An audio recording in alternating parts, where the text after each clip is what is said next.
Thank you. Thank you, Roger. Can science tell us right from wrong? Yes and no. Yes, in the following sense. I have a feeling, given the makeup of this panel, that given all of the debates that we've been hearing recently about science versus religion, that by science, the organizers of this panel had in mind unreligion. And I would agree that religion cannot tell us right from wrong for various reasons. For example, if we come to religious knowledge via faith, and if faith means believing something without having a good reason, I don't think that people should believe things without having a good reason.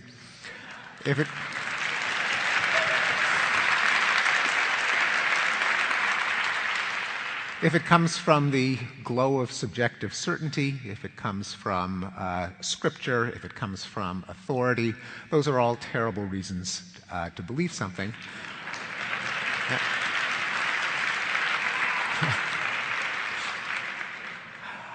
And I think there's even a more principled argument why religion can't tell us right from wrong, going back more than 2,000 years to an argument from Plato, which I believe is still a knockdown argument today, which runs as follows. Imagine someone said that the source of right and wrong is divine decree.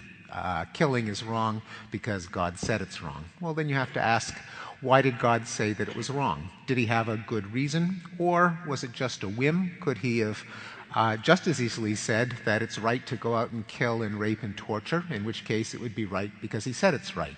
Now, if you recoil at that suggestion, if you say, no, it would still be wrong even if God said it was right, or if you say God wouldn't have commanded us to kill and rape because he had a reason not to give us that command, well, we can appeal directly to the reason and skip the middleman. Either way, wait, this is I have a feeling this is a non-randomly selected audience. Either way, it's not going to be religion. There's a second way in which science, by any conception, can and has told us right from wrong, because a lot of customs that we recognize today as barbaric, as clearly wrong, emerged out of what we would now consider scientific ignorance. For example, every historic civilization has practiced human sacrifice. Take an innocent person, you subject him to prolonged torture until he's dead. Why would so many cultures do this apparently bizarre thing that offers them no benefit? Well, all of the ancient civilizations believed in sadistic, bloodthirsty gods. They lived their lives. They saw that it was full of nasty surprises. People died of accidents. People got sick. Children got sick. Crops would fail. What kind of God would visit all of this suffering on humans? Well, the answer would obviously be a sadistic, bloodthirsty God. If God has a minimum daily requirement of human gore, why not be proactive about it? Better him than me. Likewise, the primitive pre-scientific mindset believes that there are no accidents.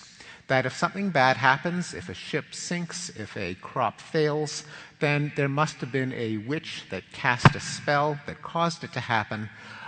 From that, it doesn't take long to finger someone you don't like as the witch that caused that calamity, and that licenses you to kill the alleged witch. We don't believe in witches anymore. One of the great moral advances, I think on a par with love thy neighbor and do unto others, is the one on the bumper sticker, which I'll paraphrase as stuff happens. Slavery used to be justified by the empirical hypothesis that Africans were innately inferior and subservient and helpless. We know from a scientific mindset that that is incorrect, and that undermines one of the justifications for slavery. Likewise, sadistic blood sports, lowering a cat into a fire to watch it burn to death as a form of public entertainment. We have every reason to believe that cats suffer as much as humans do, among them being that we know what makes humans suffer, namely the activity of our brain. We know that cats have brains with all the same parts, therefore we have every reason to believe that cats suffer. As Voltaire famously said, those who can make you believe absurdities can make you commit atrocities. On the other hand, I don't, and here's where the no comes about.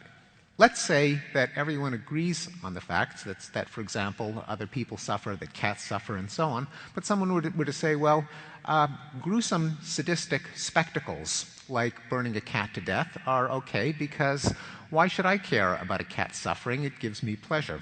Or it's fine to break criminals on the wheel, which is to say strap them to a wagon wheel, smash their arms and legs with a sledgehammer, hoist them on the wheel, let them die in agony, because bad people deserve to suffer. What else is going to deter people from a life of crime? And besides, it's great entertainment to bring the whole family out and watch the victim writhe and scream, which is how criminal punishment was administered in medieval Europe for hundreds of years. Now, we realize today that that is wrong. And, but on the other hand, it isn't exactly science that tells us that it's wrong, nor is it a gut feeling. In fact, cruel punishments were eliminated not by appeal to religious scripture, since scripture indeed mandates all kinds of cruel punishments like stoning for what we today recognize are trivial infractions like blasphemy and heresy and working on the Sabbath. So that wasn't where it came from. It didn't really come from science because there wasn't necessarily any disagreement over the facts, but it did come from reason. People provided reasons at the time why cruel punishments were a bad idea. For example, one reason is that each of us objects to our own suffering. If suffering is bad for me, how can I say that suffering is okay for someone else just because they're them and I'm me? It's like saying that the point that I'm standing on is a special place in the universe because I happen to be standing on it at this very moment. Well, if suffering is for everyone is a bad thing, if it's bad for you, you can't coherently maintain that only my suffering counts, then the only reason that you should administer suffering in a system of criminal justice is to deter a greater amount of suffering that the criminal would perpetrate if he was undeterred.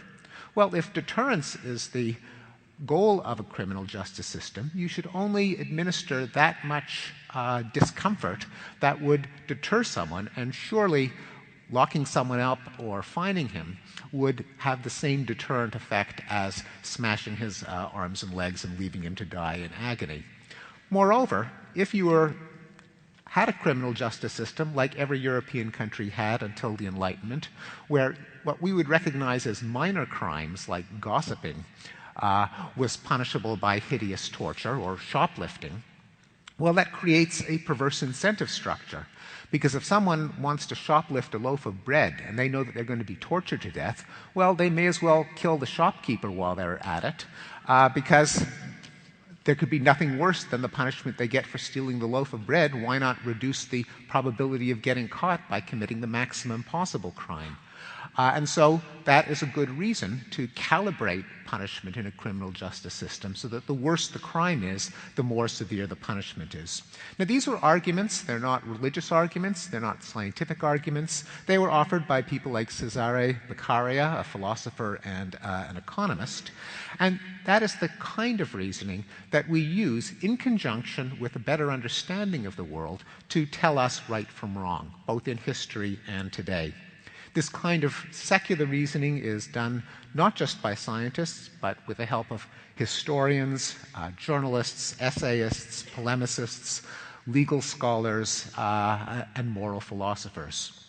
Now, one could say, since it's really hard to find a sharp dividing line between science and many aspects of philosophy, or science and social science and history, history and political science, one could just say that anyone who engages in secular reason is a kind of honorary scientist that will define science in the broadest term of relying on logic and evidence rather than on dogma or authority or subjective feeling.